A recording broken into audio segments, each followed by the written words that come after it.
ஓம் ஸ்ரீ ராகவேந்திராய நமஹா. ராகவேந்திர சுவாமிகளை நாம் குருவாக நினச்சி நாம் கொண்டாடுறோம். நம்மளுடைய வாழ்க்கையில் வரக்கூடிய பல இன்னல்கள் கஷ்டங்களை எல்லாமே சுலபமாக அனாயாசமாக நம்மளை கடக்க வச்சுடுவார் ராகவேந்திர சுவாமிகள். இந்த ராகவேந்திர சுவாமிகளினுடைய விசேஷமே ரொம்ப கஷ்டமாக இருக்கக்கூடிய காரியத்தை அது கஷ்டமே இல்லாமல் செஞ்சு கொடுக்குறவர் தான் அவர். ஏன் இதை நாம் இப்போ சொல்கிறோம் அப்படின்னாக்கா, இப்போ வாழ்க்கையில் எல்லாருக்கும் பலவிதமான கஷ்டங்கள் இருக்குது. அதில் ஒரு முக்கியமான இது என்னன்னாக்கா, நம்ம குழந்தைகளுக்கு நம்ம விவாகம் கல்யாணம் செய்யணும்னு சொல்லும் பொழுது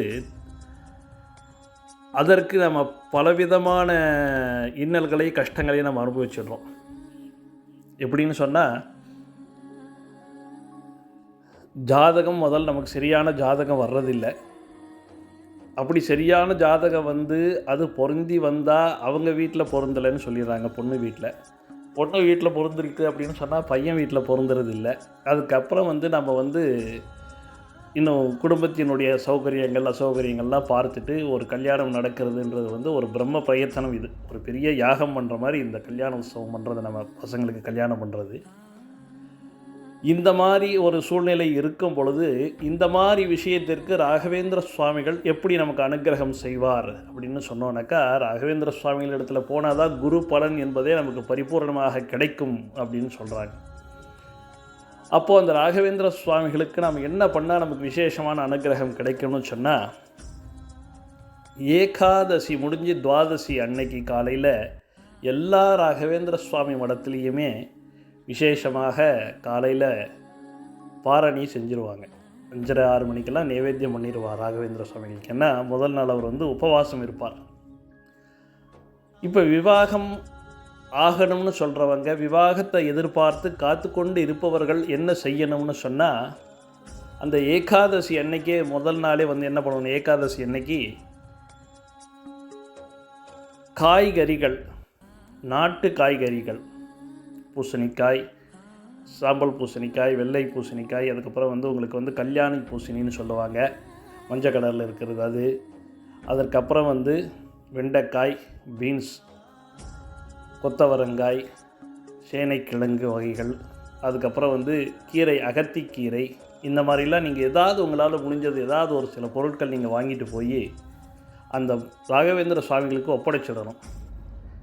ஒப்படைக்கும் பொழுது என்ன செய்யணும்னு சொன்னால், சுவாமி இந்த மாதிரி எங்கள் வீட்டில் எங்கள் பையனுக்கு என்னோடய பொண்ணுக்கு நாங்கள் வரன் பார்த்துட்டுருக்கோம், வது பார்த்துட்டுருக்கோம், சரியாக நமக்கு கூடி வர்றதில்லை, இந்த மாதிரிலாம் பிரச்சனைகள் இருக்குது அப்படின்னு சொல்லிவிட்டு அவரிடத்துல பிரார்த்தனையை பண்ணிட்டு நாம் அந்த இடத்துல சமர்ப்பிச்சுட்டு வந்தோன்னு சொன்னோன்னாக்கா, அந்த சுவாமி அடுத்த நாள் காலையில் விசேஷமாக உணவு உண்கிறார் இல்லைங்களா. முதல் நாள் உபவாசம் இருந்து அடுத்த நாள் விசேஷமாக உணவு உண்ணும் பொழுது நம்மளுடைய கோரிக்கையை விசேஷமாக அனுகிரகிப்பார்.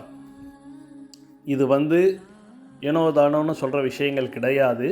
இது அனுபவபூர்வமாக அனுபவித்து சொல்லக்கூடிய விஷயங்கள்.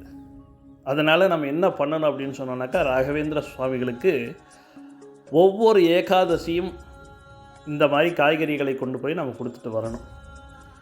இப்படி நாம் அந்த ஒரு மாதத்துக்கு 2 ஏகாதசி தான் வரும்.